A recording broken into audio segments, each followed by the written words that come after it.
Hello, welcome back to Saturday Night Live.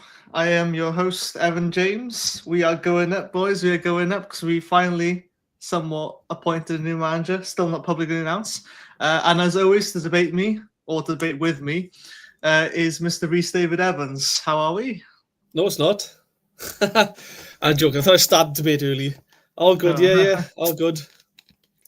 Yeah, no, usually it's debating against me, but no, it's nice to finally have some kind of closure. Would you say? I'm not sure how much because it still hasn't publicly been announced yet. But for once, it's actually not on Cardiff City's terms. It's on Leicester. I think we're waiting for a few bits of paperwork. I generally don't know at this point how much paperwork has to be signed. I swear they have to look through like 10 pages of T's and C's and then just get something signed on. Maybe because what he's signing into, Brian Murphy doesn't realize what he's getting himself into. And I'm kind of glad of that because as long as he gets his name signed first, he's going to go through all that roller coaster and find out what it's actually like working under Vincent Tan. So maybe that's why there's so much paperwork to get through, basically signing his life away. That's just how I see it. But yeah, so we're back again, and we actually have something a bit more of substance to talk about. Last week we were talking about like what if Craig Bellamy was going to be the manager for Cardiff, which obviously isn't going to happen anymore now. But at the same time, I'm quite surprised to say that we've actually made, I guess, a smart move. I never thought in 10,000 years that Cardiff City would appoint someone under the experience of Pep Guardiola or anyone in the Premier League, let's say, because I thought Gary O'Neill was the one we missed out on. But before we get any further, I just want to say hi to everyone. Obviously, hello me in the chat as well. I don't know why I always have to comment in there. It should feel lonely. Evening, Suze. And evening, Paul, as always. Chat we well. Looking forward to the next few weeks. Yeah, it should be good. But like honestly, it's never boring at Cardiff, is it? It's always exciting, whether it's good or bad. Bradley, I haven't seen you here before, mate. Welcome. You got Mark as usual and Richard. Nice to see you all. Good evening. So we're going up. No. So Brian Murphy. I'm just gonna call him BBM for now because it's gonna be so hard to remember that. Anyway, yeah.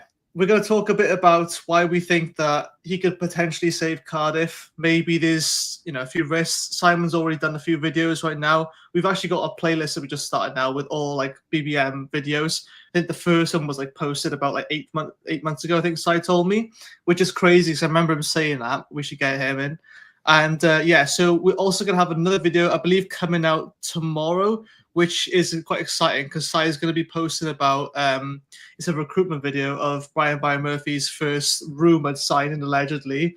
So that'll be exciting to listen out for. That'll be on Sai's usual breakdown on Sunday. And yeah, so let's just begin. What's your initial thoughts on BBM supposedly getting the contract? Wait, what, Reed? How are we going to chant BBM's Barmy Army and stuff now? It's going to be long Barry and drawn out Murphy's today. Barmy Army. Brian Barry Murphy's back. Well, Brian's his first name, and Barry Murphy is his double barrel surname. But so still, we do Omar Rees's Barmy Army, Aaron Bullett's Barmy Army. So yeah, I'm happy. BBM. I'm happy with it, to be honest. I think a young manager who plays progressive football, works with youngsters, done a good job with Man City's academy. I mean, this is what we need. Let's be honest. We've been crying out for someone who's going to a younger manager to come in, bring a philosophy, and stamp his authority on the side. We've needed this for years because it's just been chopping and changing. And I've seen a couple of comments already. Like, I've never heard of him, or I've asked this person, they've never heard of him.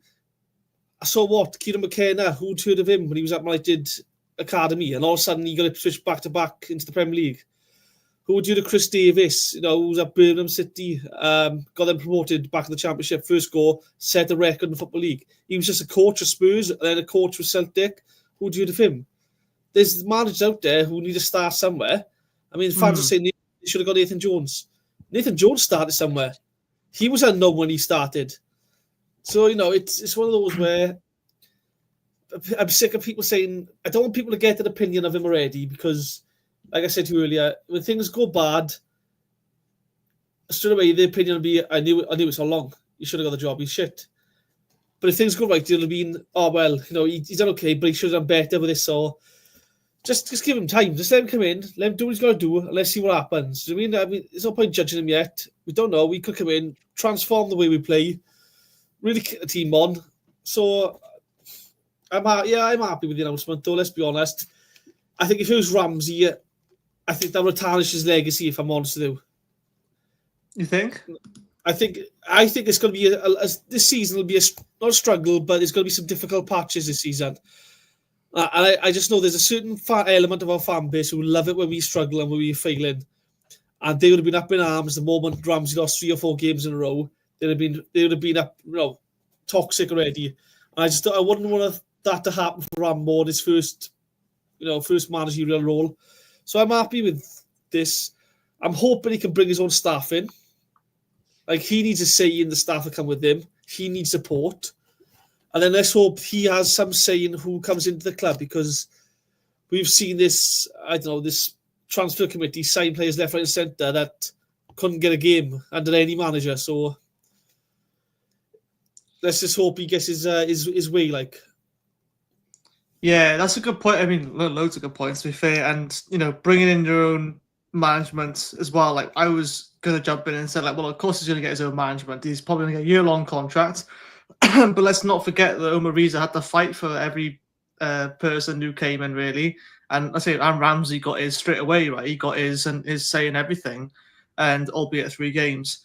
But I think this is what I'm going to say now. I would like to think it's not the same as what I think the board are going to do whenever I say that. But I do like to think that if he's going to get the job, which it looks pretty much done now, you think you'd back him, right? And you'd think for any manager, even though it hasn't been the case, you give him the tools, you give him anything, because you got a fresh start of the season, albeit with like 2 weeks or just less away from pre-season, or at least when the players come back. But you give him everything, you give him the freedom to do it. Obviously, you say, look, here's a budget and don't blow it. Here's what's off limit for us.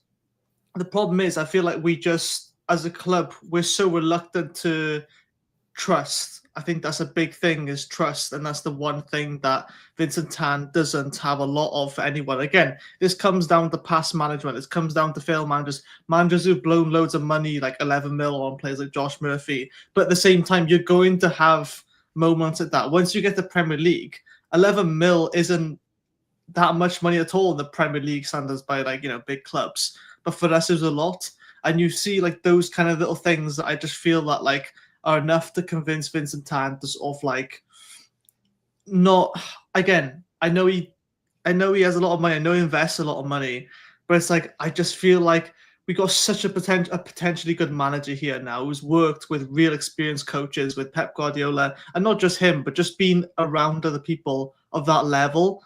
I just really am skeptical of this. As much as I'm excited, I'm equally skeptical, thinking, I don't know how long this is going to last. Because if we do the definition of insanity, he'll be gone towards the end of the season. We'll get a new manager in to cover. He'll be the next big thing. The cycle, I think one big positive is we've got quite a young side, and this is someone who's worked with academies a lot, so he'll know how to talk with the youngsters, hopefully to motivate them, because a lot of them are missing under Rhys. Again, a lot of them just doing the towel.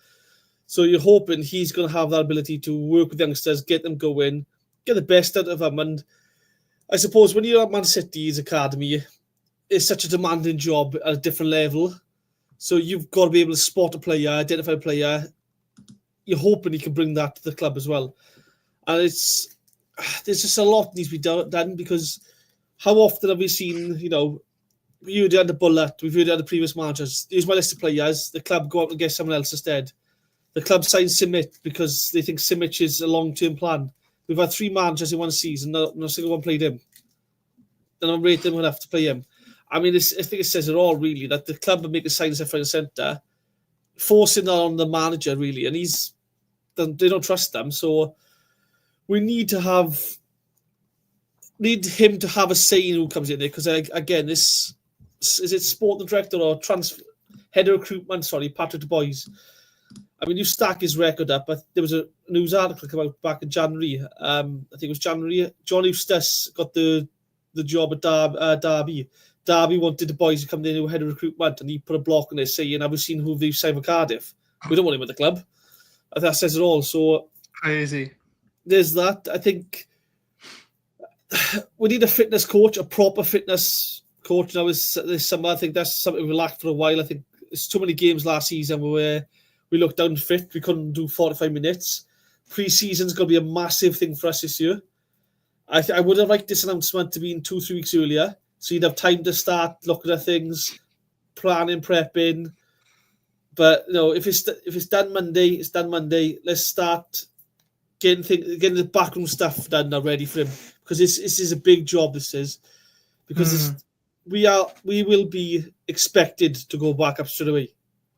Whether we do it is going to be another matter, but there's a lot of pressure on someone who's, again, with a toxic fan base that we have when things go bad. I just hope the club back him in what he asks for needs, because the last thing we need now is him to leave in December after being sacked, go off to someone like, I don't know, Elite Bolton, take them up to the Championship and get them playing good football, and then we'll have scratching our heads and wondering what's gone wrong. Yeah, I mean, I think a really important point to remember as well is that a lot of people say oh, well, why has he come here? He could have gone to even a better club, for example, or, we want to sign this and this player, or, why can't we be more ambitious? But the reality is right now we are a League One club, and we've got to remember that we've been a League One club for the past 3-4 years at least, but we've just been getting lucky, if I'm being honest. Look, the 12th position finished with our bullet. I gotta say it was a bit of a fluke. I think we just had the quality of players there, and most of them gelled enough for it to work. And again, credit to Bullet as well for under a transfer embargo. He did what he could, and he even had a rant as well about not getting the players that he wanted in, and we still managed to do it. But the problem is with the Championship now, and to be fair, most English leagues, it doesn't matter where you finished last season, because next season you could be. I mean, think of Hull City. The season before, they were in the playoffs with, challenging players with Liam Rosenior. I think they finished 7th, and then they sat Liam Rosenior, apparently for signing Ryan Allsop for us or whatever, or from Birmingham. I don't remember what it was now. But yeah, and then all of a sudden, Hull City were down the bottom this gone season. I definitely think they'll be lurking on the bottom again this current season. I think Sheffield Wednesday in the Championship will be going down almost for certain, because they're under a 3-window transfer embargo, just like we were and the damage it does to the club, especially when you think of, the ownership, it's just so crucial now, because clubs they're latching on to this now. They're realizing that if your club isn't run properly, you cannot expect yourself, no matter how big of a name a club you are, you can't expect yourself to be competing in the top 2 leagues in English football. It's just not going to happen. And this is why I'm still really skeptical, as much as I am optimistic about Brian Murphy. At the end of the day, he can do so much, just like Rhys was set up to fail. Yeah, but like you said there, we're a League One club. We're a League One club in everything except for a stadium and budget. We spend too much money than we should, really. I think we were 7th highest wage payers, this last season. Yeah.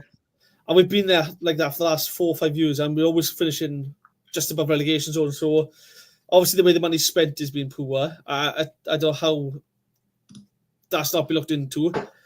We've got a fancy stadium, 30,000 seat stadium, where we get 12 to 14,000 fans every week. We're not a big club, let's be honest. A lot of people like to think we're a big club. We're not. Potentially, yeah, we could be a big club, but at the minute we're not. This season, we've got to be. I think we've just got to be patient. Allow him to bring a philosophy. It's a tough one, because again, I don't want to be negative and say I'd take a mid-table finish with exciting football and then look to get promoted, because it does some negative. You want to get promoted straight away. You want to win every game. It's the nature of the beast. But if he can bring a good, exciting style of football in with him and build on it and build on the young players we have, I think there is something there to be excited about. I just think there needs to be a bit of patience, a bit of understanding, and don't forget, you've still got Dalman and Ken Chu running things behind the scenes. So while they're still there, there'll always be things going wrong left, right, and centre. So just to support the manager, I mean, we support our club, not the ownership, and not the board. We support the players on the pitch, and it's our club. So let's just get behind the manager, be patient, enjoy it, and see what happens. I reckon this. Yeah, it's going to be a long season regardless. 2024 teams, like, it's going to be it's going to be a whale of time. But I mean, it's the same as the championship now, and it's going to be a long season. And I have to point out as well, which really bugs me, is the 7 subs on the bench. I really like when they change it to you can make 5 subs in 3 windows, obviously plus the halftime, whatever, and have 9 subs on the bench.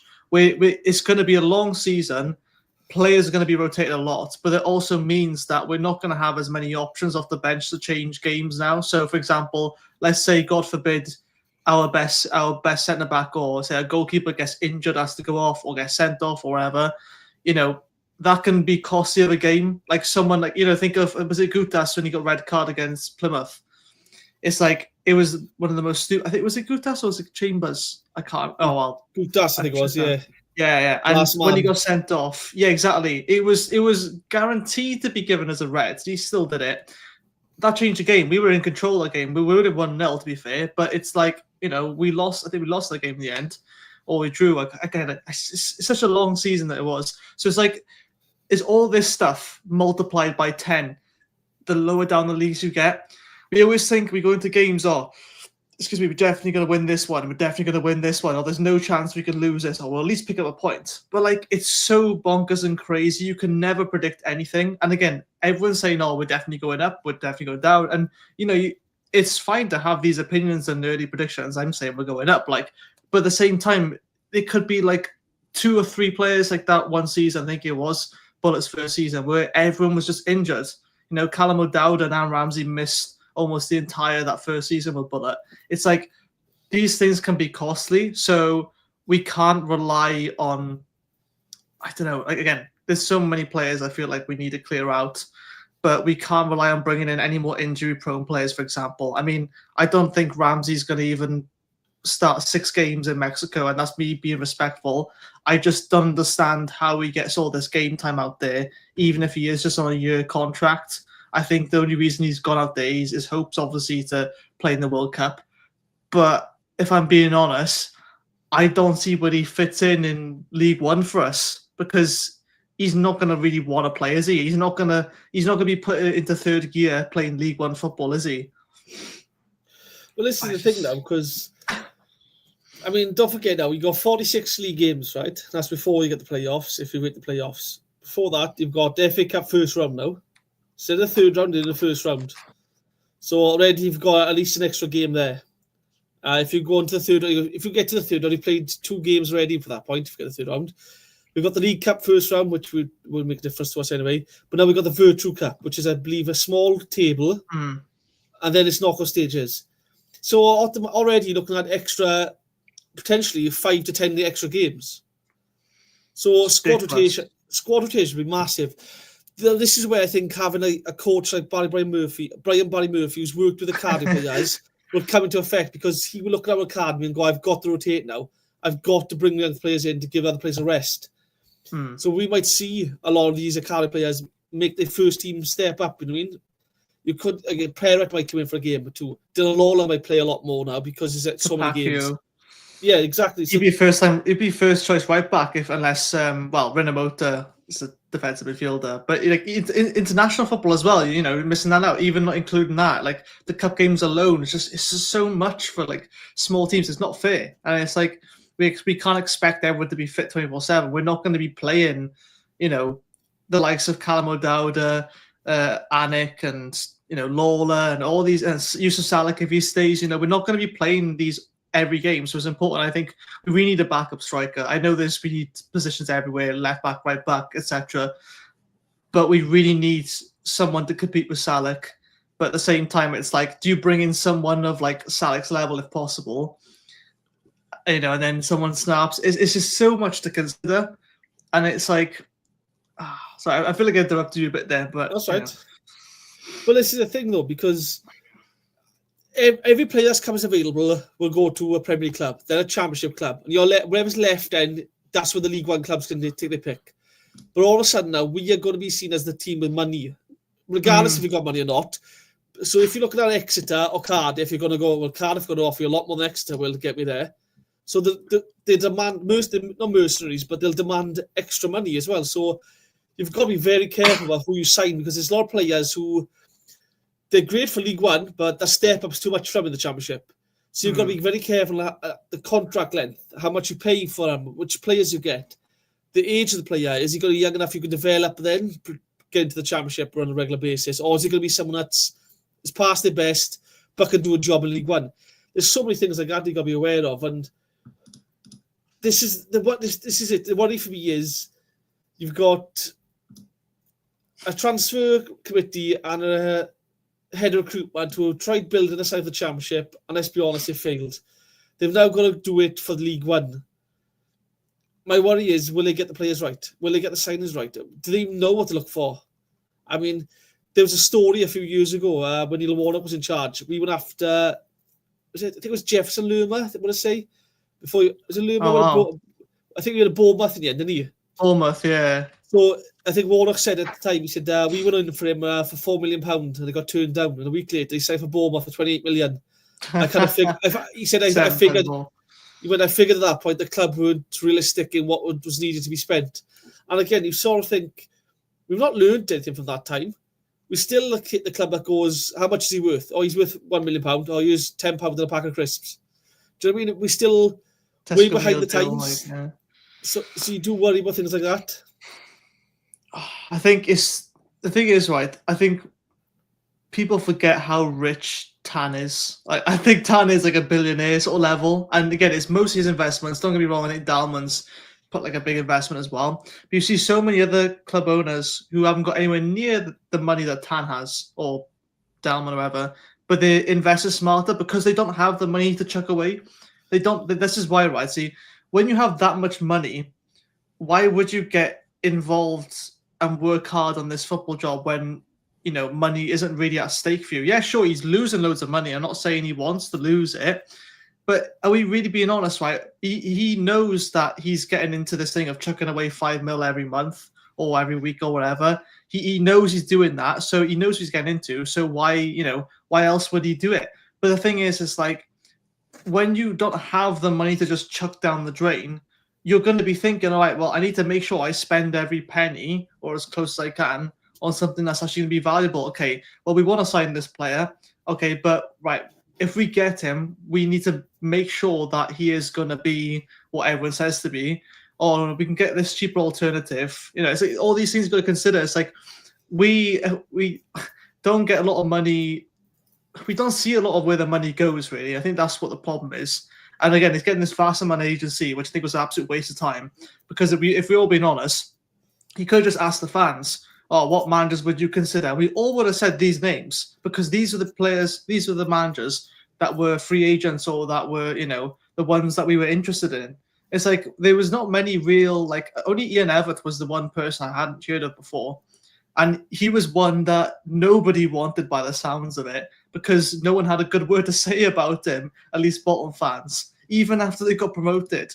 But yet he was like almost a front runner for the early stages. So it's like, I don't understand why we're getting all these third-party agencies helping in, when we could just have one person who's full-time or part-time at the club at least, like a Stephen McPhail or someone else, like a head of recruitment, to solve all this, and you save so much more money. But again, it's the Cardiff way, isn't it? It never makes sense. But I'll let you respond to that. But what I'll say is I will go through tons of comments, because we got loads. I'll quick fire through them, and you just tell me afterwards if you want me to stop any of them.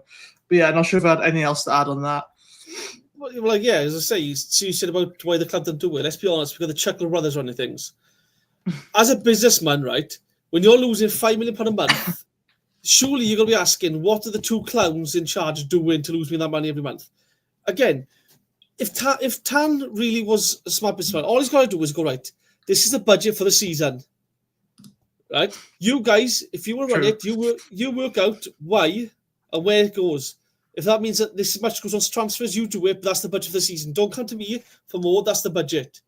Again, you can do that. I think you hired the Wasserman company because the last few times that Dalman and Chu have been picking the manager, it's backfired. I like Bullet. That didn't work out. McCarthy was they picked him. That didn't work out. Steve Morrison was brought from within. That didn't work out. Every time these guys pick someone, Ole Gunnar Solskjaer, it just backfires. So I think they hired an outside agency because I think it shows he doesn't trust either of them to pick someone. And then you're hearing reports then about true negotiations with certain people and stuff, and absolutely ballsing things up. Again, you're just thinking, how were them two still employed? It's farcical how them two were even near the club. But I mean, again, I just think if it was my money, again, he doesn't have to have a sporting director. Just give the money to the club and say, look, guys, there's X amount of money for the season. That's the budget. You deal with it. Don't come to me. Good luck. That way, then he hasn't got to take flack from the fans. He can sit back and go, no, I put the money in. I'm not making decisions. I put the money in. It's up to everyone else now. He could do that. But again, it's just the way the club's run is an absolute joke. And again, we hear it every single season. Of course, there's a plan. There's finally a plan. Oh, there's a plan. There's no freaking plan. They couldn't read a map. None of them. It's just absolute shambles of it. They are so bad and inept, right? They do these fan meetings. They send Steve Bowley there. I mean, there was that press statement released the other day. Steve Bowley and Gavin Chesterfield, the head of the academy. Now, I can tell you now, right? Not what I got a feeling that it's not known, but it's what I reckon's happened. Steve Bowley has been tweeted so many times. He's going, shit, it is looking bad. This is now. We've got to do something to save face. He's probably reached out to Dalman, who's not responded, and Chu's gone, I don't care. So it looks like Steve Bowley's gone to Chesterfield, head of our academy, and gone, me and you need to release a statement now, because this is embarrassing, I think. The fact that them two released a statement together, and not the chairman, the CEO, the owner, anyone else, it says it all. It's fucking wild. Again, it shouldn't be up to... Again, I think Gavin Chesterfield's done a great job so far. It shouldn't be up to him to release statements on behalf of the club, though. I mean, Steve Bowley, I don't know what his job is at the club, but there seems to be a lot going on that I never heard of him. I mean, it's just shambles there, and you think, what's the point? Like, Tan said, I'll be there as much as I can next year. Don't fucking come, mate. Don't bother coming. None of us want you there. You can stay home. Same with Chu. Don't come to the stadium. None of us want you there.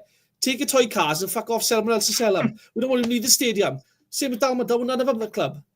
Just stay. It's a risk for them at this point, isn't it? It's a risk for when they do come, because they're just going to get abuse. And this is the thing, see, is like, yeah, I mean, this is the thing. I think we already said, I can't remember who mentioned it on the podcast a couple of weeks ago. It's like, it's almost like, what's the point of them coming to the club now? Because all they're going to get is abuse. And it doesn't matter how much good they've done for the club in the past. What's currently happening, that people remember the recent stuff. And obviously, people remember the good times. But the fans also remember more vividly the times where you messed up the club.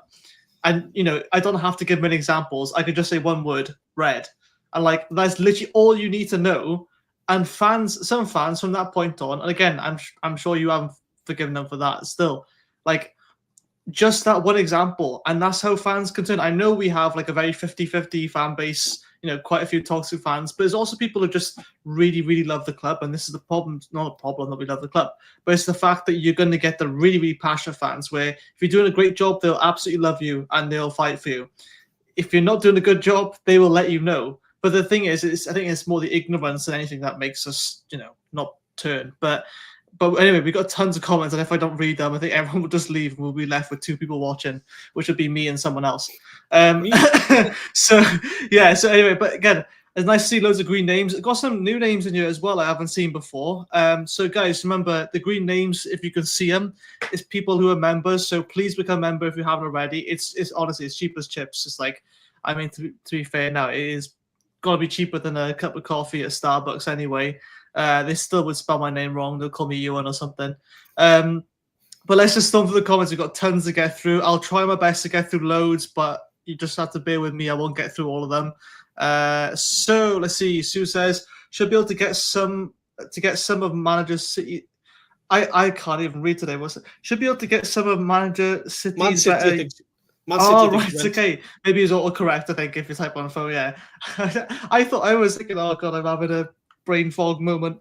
Should be able to get some of Man City's better young talent to us. You'll know, get them to play in this style they like. Yeah, look, I think we're already, allegedly, in discussions with, I think, some of Leicester's sort of players, or I like to think anyway, or in Man City. He's going to have those connections, so why wouldn't he use them? And I think, again, getting into player style play. I know people don't like the tippy-tappy stuff, but if there's one thing he learned with Rochdale is that he's learned to become more progressive, and he understands now that like just passing like Russell Martin isn't actually going to keep you up in the Premier League, you know. But yeah, it's going to take time, like people are saying. But Bank, if anyone expects to bounce straight back up, then give your head a wobble, give BBM time. Look, all the teams that are relegated to League One. Yeah, exactly. Like, you know, Wigan, Barnsley, I could go on, couldn't I? I mean, we're not going to do a. Even if we go up, we're not going to do it in the style of Birmingham. Let's just be honest. By the way, if any point you have something to say, just feel free to interrupt me, mate, because I'm gonna go through these like crazy. We need some favourable fixtures to start with some early wins to get momentum. Yeah, and a positive atmosphere going. Hope we avoid Luton and Plymouth in our first games. You know what? I wouldn't mind having them straight off the bat. I think it would be good for some kind of like just like a revenge arc, a revenge thing. Because the first few games, they're so raw. Nobody knows how anyone's gonna like be. There's no momentum because it's literally the first game. So I think I would actually like one of our first games to be a big game. I don't want, you know what I mean? I know it's all the confidence builder of beating someone, but if you go in your first game's like, I don't know, let's just say Wigan, who haven't been doing amazing, right? And we lose against them. What's that going to do straight away? All the fans who are saying, see, I told you BBM's rubbish, and they've had one game, you know? So I just feel like if you get a big game to start with, even if we lose that, it's like, oh, okay, well, it's Luton, they're probably going to go back up. That's just how I see it, really. I'm not sure your thoughts on that. It's one of those where you could say, I don't know, you end up playing Bradford City or something. All of a sudden, you get your shell shocked because how quick how much they are smashing into and stuff. I mean, it could be a surprise, let's say, right? So I think if you play something like Luton, you know how they're going to play. You use that standard. So, and again, you want to get the tricky games out of the way as soon as possible. So there's no easy games, let's be honest. There's not going to be a single easy game. We're going to be a cup final for a lot of teams. A lot of teams are going to come to us, international stadium, a big club, a massive budget. It's just going to be, let's smash them. Let's get stuck into them, leave a foot in them. Let's shut these fans up. Every club's going to get to us. So we've just got to be mentally prepared for that, I think. And we have got quite a young side, so we do need one or two older heads thrown into that to help settle things down and stuff. But I don't care who we get first game. I just can't wait for the first game to come around us all. Yeah, same. I think it's so long now anyway. But yeah, I got Ian here saying we'll probably sign 2 players, then any other signings depend on who leaves. We got enough midfielders, enough centre-backs, but not wingers? It's going to be wingers and full-backs probably. Yeah, I mean, look, it's mad to think that Kapakio is probably most reliable full-back right now. And he's not even really established his name in the first team yet properly. I mean, O'Dowd has said he's committed to playing left back now, apparently. But let's be honest, he was never left back. You know, I mean, I think he does play for left back for like Ireland now as well. I'm pretty sure. But again, it's like it was kind of like it did the job. I just feel like he's still more effective moving forward. But at this point, he's played 2 full seasons more or less as a left back. So I mean, look, the thing is, I don't want us relying on what we already have, because at the moment I'm really worried that we are, because I look to the retained list now, I'm thinking, there's still be some players that leave. I reckon Robinson will leave, and you know the players out of contract obviously already gone. But I just don't see at the moment. It doesn't look like there's going to be as much movement as we think, and that's what really worries me. The fact that we're still going to be playing certain players, you know, who I should not mention, but I know Rhys will. I think the transfer window's still closed right now, isn't it? The transfer window hasn't opened yet. So things will be going on behind the scenes probably. So hopefully Ethan Horvath is booking his flights right now back home to America to play, because I don't want him at the club anymore. Yeah, it closed back for a bit, and I think it's opening back soon or something like that. But it was open for a bit. It was only open for teams in the Club World Cup, I believe. It was something like that, yeah. But for us, I think it's still open yet. But again, let's be honest. Let's say O'Dowd is the first choice left back next year. If he gets injured, they play big in a centre half or anything. We do need a left back. We definitely need right back, because I don't think NG has been nowhere near good enough. And probably if he leaves, probably for better. Horvath needs to be gone. I'm not being funny. I've never seen some terrible keepers over the years, but it terrifies me. And that USA chant is can go with him as well. I can't stand I love that. It's so troll worthy. But like Callum Chambers, another one. Tete, another one. But this is the problem we spoke about earlier. the manager will come in now and go, clean slate for everyone. I want to see what you can do. And before you know it, he might need 3 months to see what certain players can do. And then thinking, right, in January, I've got to get rid of him now because he's not good enough. But we know which was not good enough. And that's the worry. Again, I don't want to see Tete starting. Nothing against him. I just don't think he's nowhere near good enough. He's done nothing for us. Chris Willock has been very poor since he joined. Another one I'd rather see leave and bring in someone better. We said this at the start of the episode of me with Chris Davis at Birmingham. So, yeah, but there's just so many players that we need to get rid of. Again, it's get rid of 5 or 6 and bring in 8 to 9, I reckon, and we sorted. I think, yeah, it's just getting... I think it's not so much exactly who we sign, but we just need a couple of League One proven players. Again, they could literally do their job at League One. If we go back to the Championship, then it's like, we can keep them as rotation. But, I mean, you think of players like Marlon Pack, right? He's playing for Portsmouth, right? Yeah. And I didn't think he'd be playing Championship football again when he left us. I'm genuinely honest. And again, he moved to, I think, Portsmouth straight away and got promoted with them. And again, it's like, he's someone who I thought like, he was an okay player, but he wasn't nothing special about him. But he's still being rotated and highly regarded at Portsmouth. So obviously some managers got a tune out of it because it's kind of like the Moneyball thing of like finding that 1 or 2 like attributes of a player that people overlook or they don't see it with them. And again, it's like I find players like with like Will Alves, I've seen people mention him, I'll get him back on loan or whatever.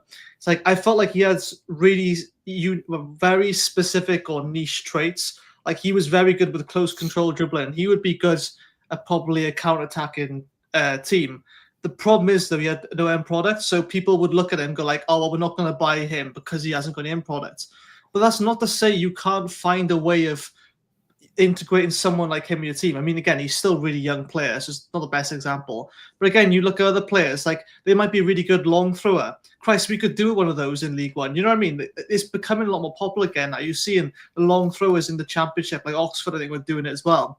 Because everyone went from long, like when we were in Premier League, it was long throwers, big, tall, stocky men, right? You throw it down the line, or if it was within range of the goal, you would have Aaron Gunnarsson or Sean Morrison, and you'd have loads of bodies in the middle there, and you knew someone would get onto it. Even if they weren't tall, they were really muscly, and that was kind of Warnock's thing. And he got a tune out of those players because even though they weren't, the most technically gifted players, that was what worked. And I think we just need someone like that. We really miss someone who was kind of like I say Lee Tomlin when he turned it on, but we just need someone who just got that grit about them. That's just, again, it's kind of like the NG, but with actually the end product, because I felt like he was that for a couple of seasons. But yeah. I think in regards to Pack, I think he sort of like failed towards his career when he went back to Portsmouth. He was sitting in front of the back 4 and just spring the balls around. He wouldn't do much running because his legs are gone. So he would dictate a bit of play he would. As for the Mr. Alves and end product, we've got to remember as well, we've not looked like a side that could attack in God knows how many years. The amount of times last season, there'd be 4 players on the edge of the box and only 1 player in the box. So when the ball does come in, it's usually surrounded by like 4 opposition defenders. So I think we do need to sort out how we attacked it. Again, a lot of teams now are going to shut up shop against us. They're going to put 10 men behind the ball. We've got them starting out putting runners in the box, putting bodies in the box, getting balls in the box. So how we attack has to change. The final third, the positioning and the 1-2s and all this got to change. So, and Alves might come in and do a good job. But again, we've not got someone who can unlock a defence. I don't think I'm not trying to slate. I'm not slating Ruben here at all. But can he unlock a defence? I don't know. I haven't seen enough of it. I haven't seen enough of him doing that to suggest he could do it. But again, there's so much things we need. I think we do need a couple of players. We do need I'd love a number 10, like a Tomlin or something, if we could. But the time it doesn't. A right back is a must. A keeper is a must. Chambers can go, so maybe a spare at the half. If the midfield stays as it is, I'm happy with that midfield. I would like a bit of pace on the wing, though. I know Isaac Davis is back, but Isaac Davis, he does pick up injuries quite often. So I would like that, especially 60, 70 minutes in the game, tired legs in the defence, you bring a pacey winger on to get past them. There's a few things we need, I think. Would you think that a lone winger might be good again, like Will Alves, or would you want to see a permanent winger come in? Because we got quite a few options to play out wide, but they're not traditional wingers, if you know what I mean. I would love us to sign a prop winger. It's all those things where if you can develop your own players, it's better than loaning other players, let's be honest, because you've got sell on value and down the line. I would like us to sign someone with pace who's tricky, but again, one, do I trust the club to identify that player? No. Do I trust the club to negotiate to sign that player? No. So it probably will be loan players. But there's a lot. I think that we do need a few things. I think there's quite a few additions we need. And key attributes we need, like pace has got to be one of them. We do need I like Salek, but I think we do need a number 9 for when you can play Salek as a sort of a target man, but when that's not working, you would like a number 9 who get in behind the defence, play on the shoulder, the last defender. You would like to have something like that come in, maybe. That could be more mobile. Yeah, I mean, to be fair, that could be a loan. No, I said that could be a loan there. Your second striker could be a loan. I think it was nice to have the option with like Robinson and Yusuf Salek, but I just think Robinson was too much more of a winger than he was. Like, look, I think his best position was at front. Because when you get a goal, you think, okay, he's going to have like the next 3-4 games, he's going to be on fire. And again, the Swansea game is a prime example. But I just think that like you could still say, oh, well, he could do a job on the wing because he could take players on. And it's like we've constantly trying to swap players out. Excuse me. And again, Isaac Davis, traditionally a striker, I think he's more effective on the wing. Again, it's like you could put him up a striker, but it's like, and he's quite strong, and he's not. I think he's quite a small lad, but like he's quite strong. But again, you just put him out on the wing, wouldn't you? Because he has a lot of pace. And this is the thing here. I want to see us sign a striker who's not as slow as Kanga, but also can actually do something more than just hold the ball up. Because we need we were so missing end product last season. That's why we went down. Even with all the turmoil that goes on behind the scenes, we would have stayed up if we were just a little bit more clinical. We had so many chances that we could have buried and we didn't. And again, it's like with El Ghazi, for example, whenever he scored a goal, he looked relieved as if he was about to miss it from 2 yards out. And there's me giving him a dig, but he's probably gone anyway now, so it's wherever. But I just think that we had so many players who they almost looked relieved when they scored, as if like, oh, thank God that I didn't miss in front of all these fans because I would have got slated. And that was the kind of the look of some players. I mean, Chris Willock, I reckon he'll stay. Is he going to turn it on in League One? I don't know, because it's even League One now has got so much more pace and physical. And again, I know the physicality, everyone says, oh, it's more physical League One. And yes, it is, but it's also a lot more faster because a lot more teams are counter-attacking. They don't really play possession football because that isn't really what gets teams up in the lower leagues. It's fast counter-attacking. It's like Nottingham Forest do now. They finished really high, right? They went against all of like the modern way of playing football of, patient build-up and everything. And yeah, Bellamy does that with Wales. But he also has a plan B as well. He knows when to turn the heat on.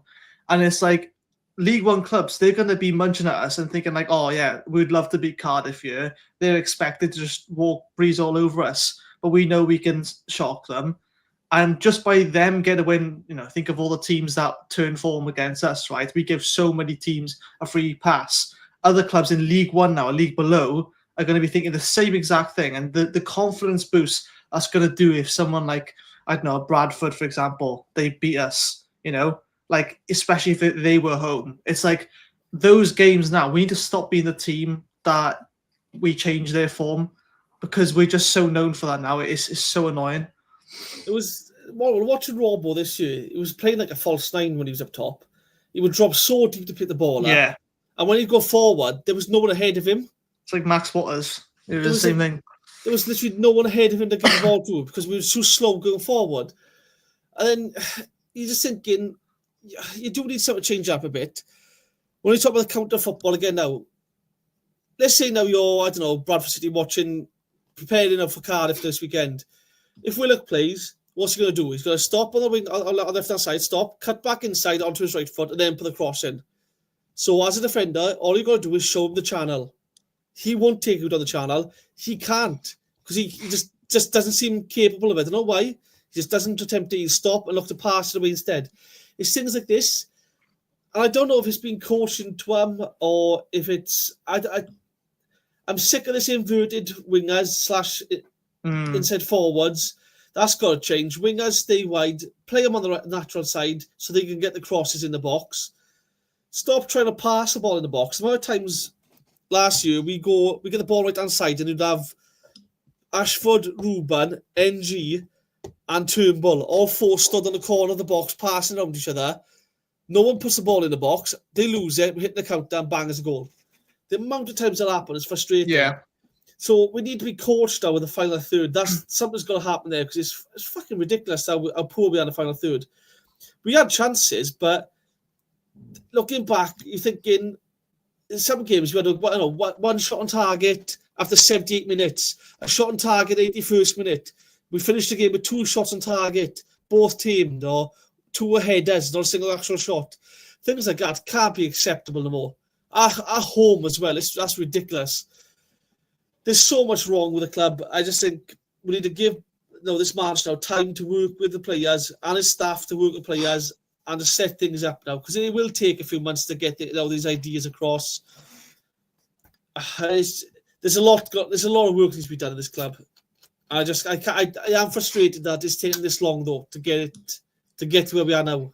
Yeah, if it weren't for Nathan Jones and waiting on him, we probably would have got it done a couple of weeks ago, I think, or maybe let's say a week before that, because obviously Leicester's end and all that stuff. But I think none of this happens of this delay if it weren't for the Nathan Jones hold up.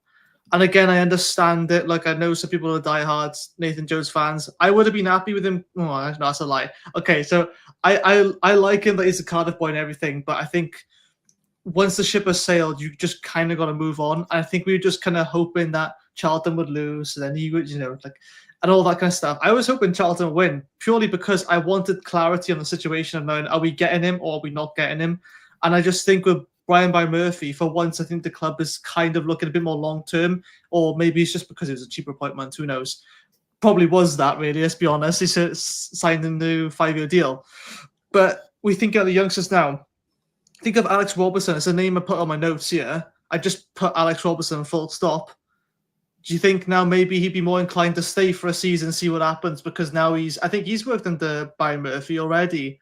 But Brian Murphy's worked under loads of players. Like, I think it was Phil Foden, it was Oscar Bob, like loads of Man City players. I know obviously they're already talented, but it's like you don't just stick John Doe to manage them, do you? You get someone who's serious about it. So yeah, Alex Robertson, what were we thinking?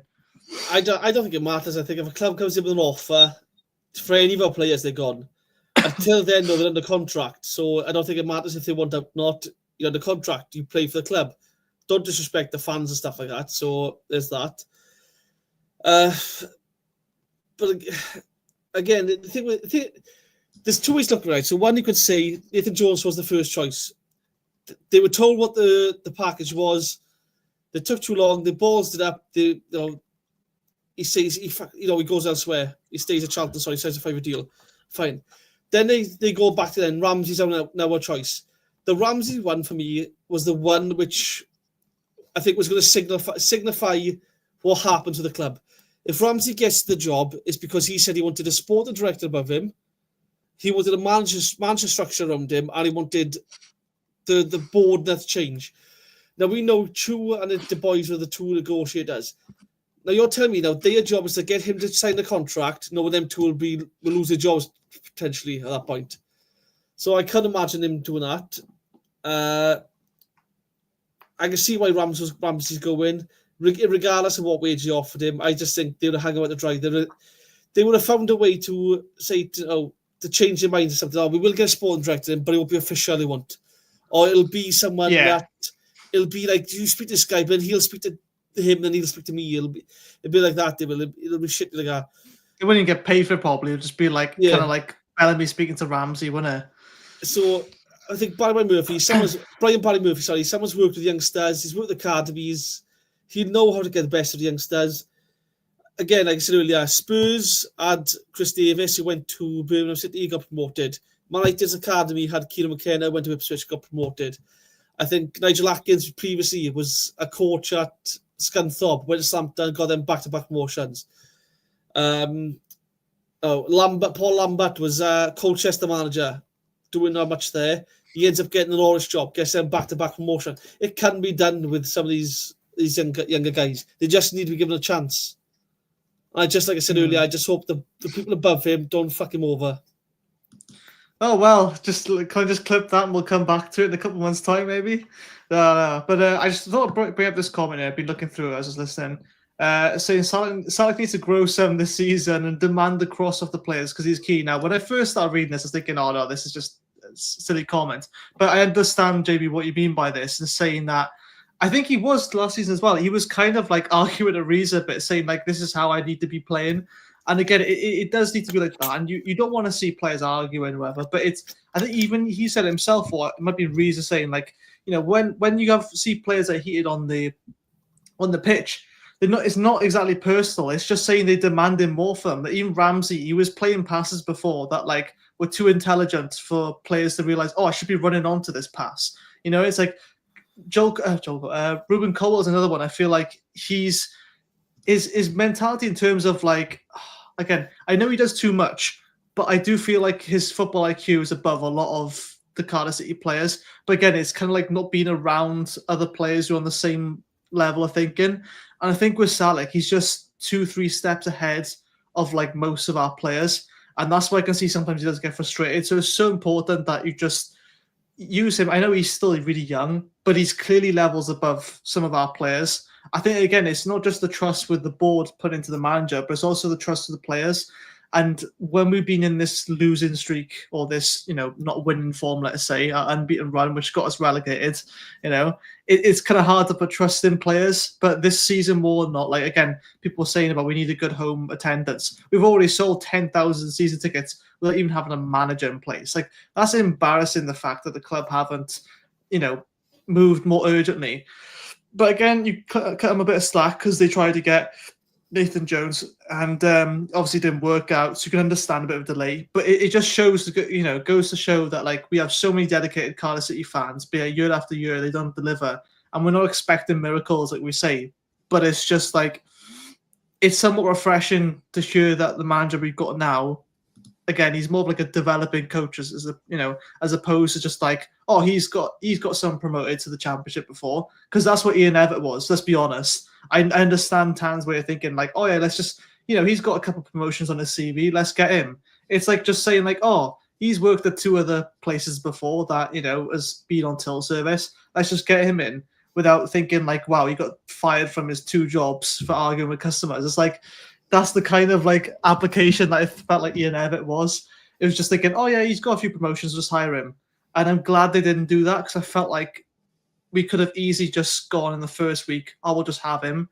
In a way, it's somewhat nice to think they're taking the time. But again, it's the bullet situation of like, at some point, you think, hang on, what's going on here now? We've had all this agency, all this help, and there's still crickets. So, I don't know. It's just a worry, isn't it? Let's be honest. It is a worry, yeah. I've seen people saying, no, don't renew a season ticket, don't buy a season ticket. No, make a statement. I'm thinking, come on, man, you support the club, not the ownership. If you buy a season ticket, doesn't mean you're supporting the ownership. Doesn't mean some of the things I've seen is ridiculous. But they're rich anyway. They got so much money anyway. What does 1 or 2 season tickets do to them? Oh no, Rhys didn't renew a season ticket. How are we going to sign? Are we going to sign someone you anyway? Exactly. It's ridiculous. Support the club, not the fucking ownership of the regime. Exactly, mate. Yeah. I'm not sure. I know we have 5 minutes left on the usual scheduled programming. I've got a few things to sort of like little quiz things if you want to go through them. I'm not sure how you do on time. Up to you. Fine. Yeah, go on, shoot them off. Go on. All right, cool. So I've got 2 different sections. We have the return of the mini debates, but I also have something else here, something new. I just whipped up in like 10 minutes, so don't worry, it's nothing special. It's called Who Said It? It's a quiz on, let's just say, previous or current Cardiff City staff. So that could be managers, owners, or any staff at the club, okay? And I've got 4 quotes, let's say, or 4 scenarios, and you basically got to figure out who said that quote, okay? So what I'll do is I'll ask Rhys, but don't say the answer straight away, just to see if the comments can get it before, okay? Right. So keep your answer. You can have the comments up if you want to, but let's just see if anyone else can get it before you say, because I know there's a bit of a delay. So I'll just go through now. You'll understand. You'll catch on, guys. So yeah. So first situation. A manager spoke in a post-match interview about a player he surprisingly took off, and his response to why was he wasn't doing good enough. So I'll read it again. So a manager basically subbed the player off. Surprisingly, everyone was quite shocked about it, and his response to why that was the case was, and he quoted, "He wasn't doing good enough." So who said it? If anyone in the comments can get it before Rhys says. I think Rhys already knows, but I'll give it a. I think I remember this one. A certain person was they were crying on the sideline, if I'm correct. Yeah, so it's not the player who was substituted, but who is the person who made the comment saying he was. What was it? He wasn't doing good enough, which I think is the best response ever. We got a few. It's torn between Bullet and Morrison. What do you think, Rhys? Steve Morrison on match was when he came off. Yeah. It was Steve Morrison. I was literally searching up. I thought the halftime whistle went, and it was such a meme. I'm sorry. I feel bad for me. He just sat there like that. Everyone else was walking in the tunnel. He was just sat there in his kit. I felt bad. I felt so bad for him. I know Max Waters wasn't exactly the player we hoped he'd be, but my God, like that must have scarred him a bit because I think it was 33 minutes and he got subbed. At least give him till half time. You know what I mean? It's one of those when if as a man, it's just demanding of his players. And again, Steve Morrison was a guy who did it all his career. No, he did it at Millwall, I think it was at. Is it Norwich as well? He was someone who did it. Now. You know, he was a striker. He knew exactly what it took. And I think, you know, I also remember when he signed the Tete and his press conference was just because he's 6 foot doesn't mean he can head the ball. And I remember thinking, hang on, then you send a 6 foot striker to play target man, and you tell him no, he can't head the ball. To be fair, I will say this: you wouldn't be wrong for who said it. Bob, Mark, Paul said as well. Bullet did say a similar thing about Tanner as well. I think it's just worded a bit differently. I think he told him to. Was it him that told him to lose some weight? I swear it was Bullet. I think. I could have added that in, to be fair. But there we are. We got 3 more for this one anyway. Okay, this one probably everyone will get. I'll be surprised if we don't, but we'll see. Okay, this is someone's quote now. Okay, it's almost like not who you play, it's who you get to referee and who's gonna have a flag in their hand. Who said it? So before you say Rhys, I'm sure everyone will get this one anyway. So it's almost like not who you play, it's who you get to referee and who's gonna have a flag in their hand. This was a post-match interview, I believe. Yeah, it was post-match interview. It was a very important game. And we were winning in the first half. And it was a very controversial goal or two. Okay, we've got a few in so far. Rhys, what do you reckon? Neil Warnock, after Aspilicueta, was like 2 yards off inside, and they still give it. But again, it's the FA. They would have nothing to do with the punish well sides. Yeah, I think it was an instant fine, wasn't it, really, for Warnock saying that. I could have put in I wish I read his accent, but that would have been even more of a giveaway. But I'm not going to pull that one up, Paul, but thanks for commenting anyway. All right, 2 more. In a press conference, okay, hang on a sec. Oh, this is a meme. This is a treasure. I love this. Is till the day I die. I want this to be played at my funeral. In a press conference, a person interviewing this man stated, "1 win in 17. It can't go on like this, can it?" To which the man responded, "It can." Oh, but it can.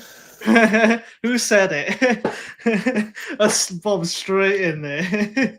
I don't even need to ask you, Rhys. I think we all know because you finished the meme. It's the best thing ever. It can. I've seen these other ones though. He's got one, but they call it the ghost that scares him because he's standing still. He just jumps. There's no one around him. And there's one where he turns to the camera and they've got Careless Whisper playing there. Oh yeah, I see that one. That was the old meme. Yeah, but he's at Ipswich, I think.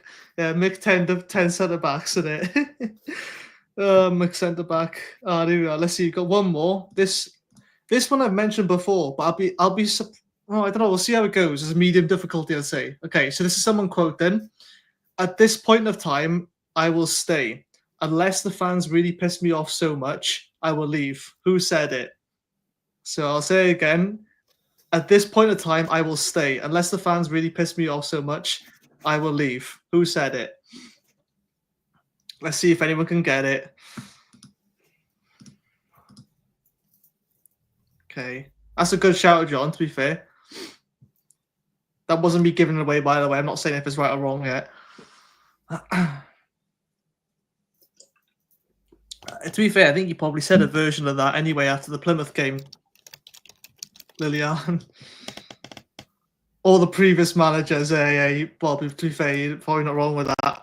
Neil Harris, okay. Rhys, okay. No one's got it so far. This is great. I got one that's actually got a bit of a challenge to it.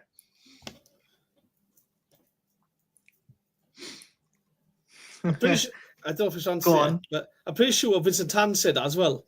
You guessing Vincent, you? Well, he said as well, if the fans piss me off, I'll go. I know he takes money and stuff. And then he said then they can go find another millionaire to buy the club as well.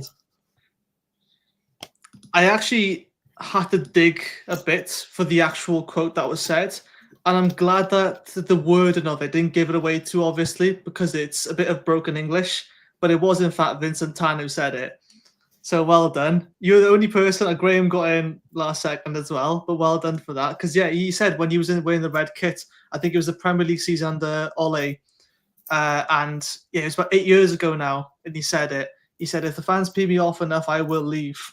I can't believe he said that. I referenced it once, but, yeah, that was insane.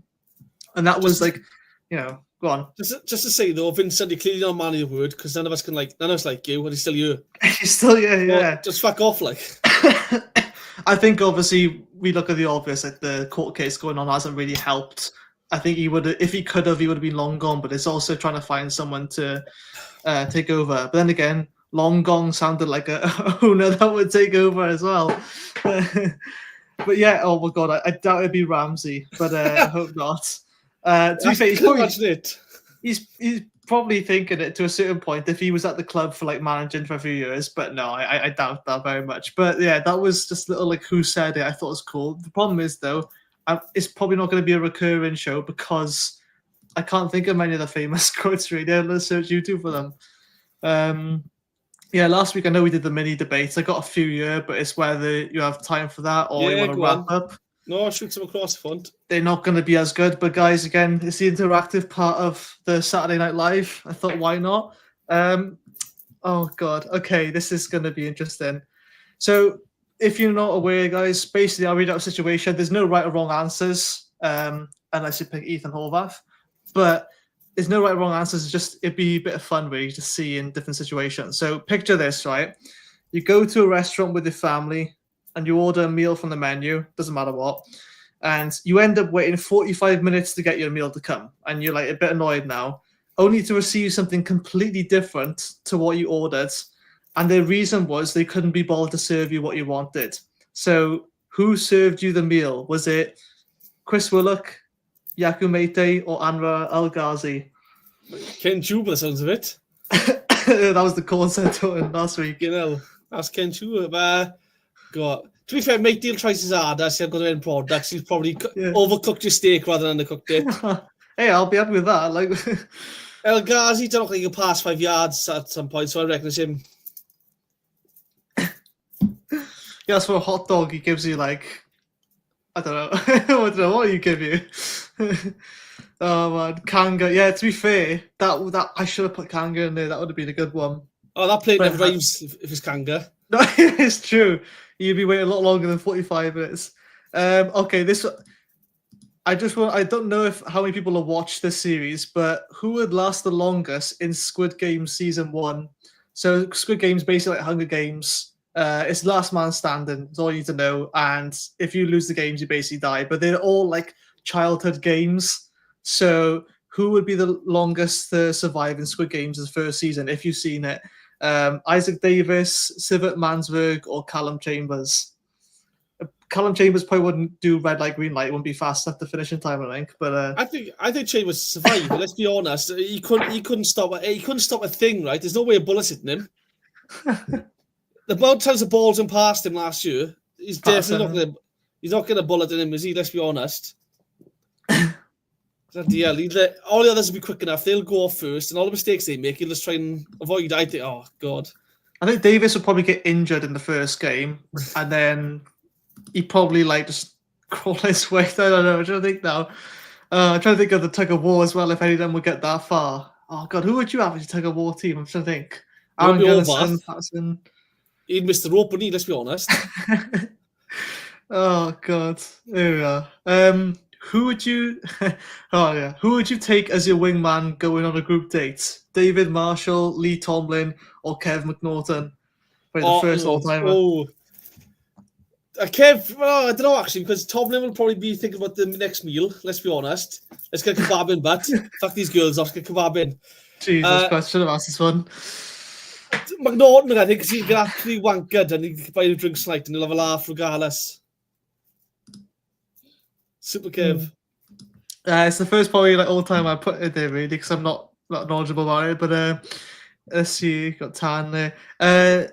If you had a full squad cloned from one player, who would you clone? And you have to pick between these three. They're a bit sort of like out of you can say afterwards who you'd want, but like okay. So the options you got are Joel Bagan, Jesper Darland, or Ryan Wintle. If you had a clone of 11 of these on your team, or even 18. Who would you pick out of Bagan, Darland, or Wintle? This is hard now. I'm assuming that's the wingman one. It definitely wouldn't be Darland. No. Like, regardless of his attitude and ability or not, I think Wintle runs the brick walls non-stop in the game. He runs non-stop. And you could do a lot with 11 men who run non-stop and get stuck in. And I like Bagan. But I just think Wintle's got the engine on him. If we have 11 of them running in 90 minutes, I think he'd be fine. If I had a pick, though, it would be Whittingham. Just to watch that left foot every single day, it was just... I don't know what I'd pick. I guess I'd just go Bellamy. But like again, I wasn't around to see him play at the time. I just think again with the charity match, he was everywhere. He's trying to make things happen. I'm thinking like if you had 11 Bellamy's trying to like make something happen, they'd probably get in each other's way. I think, but that was wild. That was because it was a charity match, and he looked like he was so serious about it. Everything was about every tackle he was shouting at players not being in position or tracking back or the pass wasn't right. It was a charity game, and he was so serious about winning it. And again, you want that attitude, don't you? You'd love that attitude, but... Kumas got out, yeah. And again, Kumas is... could imagine Wits and Kumas on the same side together. Oh. Jesus. Kumas... Wits, McPhail and Kumas ahead in number 10. Would have been that would be the top Premier League midfield I would have. Oh, man. I'm glad I made these questions because even if we go a bit off topic, it's great because we end up talking about things like just cloning 11 of the same players. These are things that just randomly pop in my head, like shower thoughts. I probably should call them that. But yeah, I literally come up after we did that pod last week, I literally logged off and I just sat making more questions because I just had loads going. But I've got two more quickfire ones. This one isn't as good, but it's probably because I thought about it for too long. I genuinely think the ones I just think about on the spot are better. But okay, so this is a bit of a weird one. If a draw meant you got -3 points instead of +1, which manager would be first to get sacked if they were in charge? Okay, so if a draw meant you got -3 instead of +1, which manager would be first to get sacked? Would it be Errol Bullitt, Tom Ramsett, or Mick McCarthy? Well, Mick lost every game, so he didn't draw much. So he was still be -3. He was gone regardless. Tom Ramsett, I don't know what his job. I couldn't tell what his job was. I'm not being funny, but that'd be brilliant, mind. That'd be amazing. I like Errol, but again, we drew a lot, we lost a lot. Mick, for me, I think would be the first to go. But again, we went on like an 8-game losing streak. The club was silent, and out of nowhere, waited to the last minute, then sacked him after everyone had given up asking for it. Like, yeah, I think the behind this question, I was thinking more like who plays the more boring football, because I mean we had a lot of draws again under Rhys, and Tom Ramsett was and I mean he was there all the time, but I think Tom Ramsett would be my answer just purely because he's been there throughout all of it, and it's just been so like again, I'm sure he's a lovely guy, but I just don't see what his job is. I genuinely don't understand. But there we are. Got one more now. Anyway, this is the grand finale. Okay. You like this one, and I'm sure everyone else will as well. Just before we go to that, again, guys, please become a member if you haven't. I've thank you for all the comments as well. I've tried to get through them all. Sorry if I missed yours. Was it nice and sackable Ramsey? There's something on the board. Yeah, it was probably something, I don't know, behind closed doors. Rhys raised a good question. Should BBM keep Wintle for next season? Attitude-wise, I wouldn't, but I don't know. We don't know what he sees in him. He might be the next big thing, you know? I'm not sure where this is referring to, but Ramazet looks like. Maybe. Okay. Okay, the last one then we got is, if Gordon Ramsay needed a replacement for Kitchen Nightmares, who is taking over the show? Is it your boy Neil Warnock? Is it Dave Jones? Or is it Steve Morrison? I feel like Dave Jones just be standing there, just arms folded on his pockets and just time's up. Neil Warnock, I reckon. This is not fucking toast. This is bread. Screaming a boost. Oh my god. You gotta die to win a meal, like, you know? I think Steve Morrison will just come over and be like, nah, we're gonna swap out the cook now. He's not doing a good enough job. The cameraman's gone, he's in the corner crying. Oh my god, I would literally, right? I think you'd have more tears under Steve Morrison than you would Neil Warnock, because Neil Warnock, you probably couldn't keep a straight face. I think with Steve Morrison, you just like you just literally like put the flour and the egg in the bowl. You'd be like, oh, it's not good enough, and then as you go and like swap them out. Well, there's loads of players who've said that Warnock used to say to him, "Have you got any peanuts bonus money in the contract? How much? Give me half. I'll put it on for 10 minutes." There's stories that come up with Warnock. So I'd be surprised if on the camera you just see him in the kitchen going, "How much should I win this, son? Give me half your money, you can win it." Oh, this is lovely. This is, yeah, you won. The prize money, like. Oh my god. Oh, that's crazy. I love a bit of this, though. See, Roy Keane, oh my god, yes, please. We got to make that. That's got to be made happen, surely, if Roy Keane would get in Kitchen Nightmares. This is his job. We got to cook it. It's like, if he doesn't do it well, it's like, that's his job. But Runnison, I'm not sure, how would that pan out then? God, I mean, he couldn't save a piece of sliced bread, if I'm being honest, but oh god. Yeah, so that was kind of my situations, really. A bit less than last week, but it was a bit of fun, really. I just like it. If we're being really honest, we're basically just slitting players, which I don't really condone, but at the same time, it's not personal. You got your mention of Ethan Horvath in there anyway somewhere, so I just think we need to get rid of him. I don't want to pick on him or anything. I don't think that's fair. But again, he's not nowhere near the standard of a championship keeper, was he? Let's be honest. The goals we conceded under him, it's just so poor. We've got to do better. I was the same with Allsop. I didn't think Allsop was any good. I thought he was better with his feet than he was with his hands. I mean, Runnison was shocking when he came on loan to us. He was absolutely couldn't catch a cold. That kid couldn't. He'd fall to a boat and miss the water. He was dreadful. But yeah, again, we just need to get better than Horvath. And it's not just him either. It's like Chambers, a Tete. They've got to go. Willock, I don't think is cut out for it. He can go. There's a few of them. Yeah, I think now it's just begs the question now to end on this. Again, this is like really, what's the word? It's too hard to say yet because it's so early and we haven't even had the public announcement.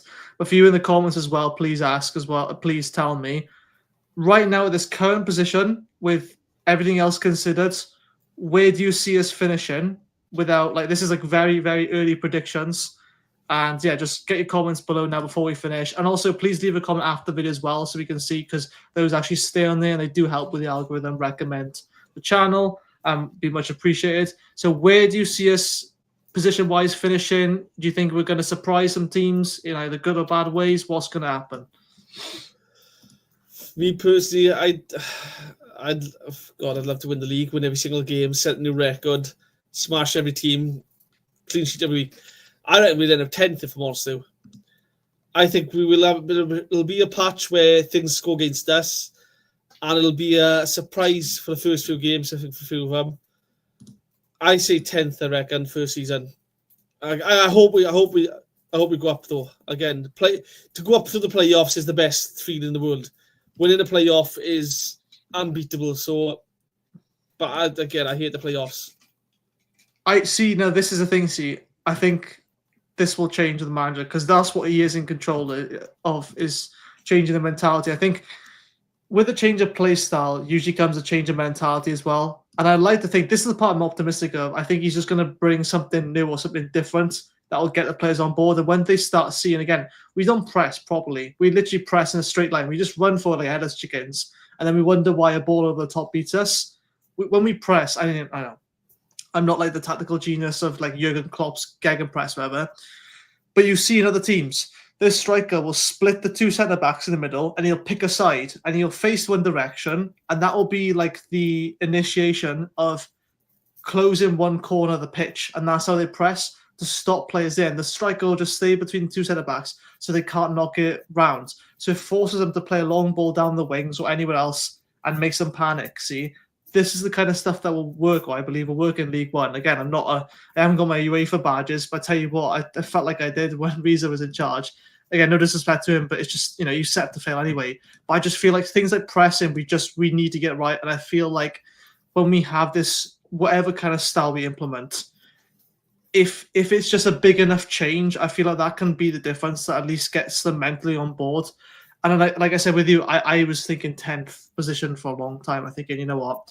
And I feel like right now it's almost like I feel shameful. I feel like I have to underguess or put us lower down than what I actually think in case I say we're going to finish 5th again and then we end up getting relegated, So it's like I'm just so skeptical now. But asking me, I mean, loads of people are saying 2nd or 4th. And I think, again, it's pretty reasonable. And it's not wrong, again, if you say we're going straight back up. I think we'll finish 6th. I think we'll have a late push to the playoffs. And then we'll probably, this again, me being pessimistic, probably lose the playoff finals. I don't know. I feel like we got another season and just won in the League One.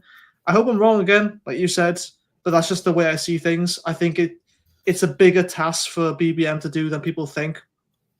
And again, with all the rubbish that's going on with the board and everything, it would make sense that we don't go up. But again, I hope I'm wrong. I just can see us if we don't go up this coming season. Salah's gone. O'Dowda's gone. Rinomota probably gone as well if he stays for the season. So we've got to make something happen because otherwise we're literally just relying on our youth. I think that's the only other thing we'll be left with then because, I think O'Dowda only got an extra year on his contract. And players like that. So yeah, I'm just hoping if we get 6 and we go up, I'll be really happy. But it's never boring, is it? It's always exciting. It's always getting your cortisol levels up. So you could use it as your morning alarm to wake you up. All right. But yeah, I agree with that. There, preseason is massive, and these next few weeks are going to be so telling. Of it's going to give us a lot better idea of where we can see us finishing. I think last season's preseason was just a poor excuse, if I'm being honest. We didn't go to Austria, wasn't it? And yeah, the fact that our biggest team we faced, I think, was Hertha Berlin, where we signed Kanga from.